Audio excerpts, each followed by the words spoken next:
In this guide, I'm going to be showing you how to create a creator chat room on TikTok. This is Miguel from JustBoz, and before we get into this guide, make sure to like the video and subscribe to the channel with all notifications on for more content like this. It really does help out the channel and we'd greatly appreciate it. If you have any questions, just ask them down in the comment section below. I'm going to be doing my best to reply to every single comment down there.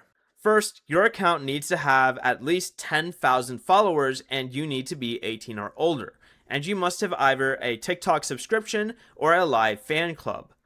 But if you have all of those, go ahead and open TikTok, go to your profile in the bottom right, and then tap the three-line menu in the top right, and look for the option that says Creator Chat Room or Chat Rooms in your Creator Tools. If the option is available, open it and tap Create or create a new room.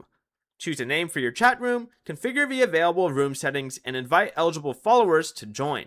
Creator chat rooms are still rolling out, so if you meet the requirements but don't see the option, it may not be available on your account yet. Before you leave, remember to like the video and subscribe to the channel with all notifications on for more content like this. It really does help out the channel and we'd greatly appreciate it. And if you did have any questions, just ask them down in the comment section below.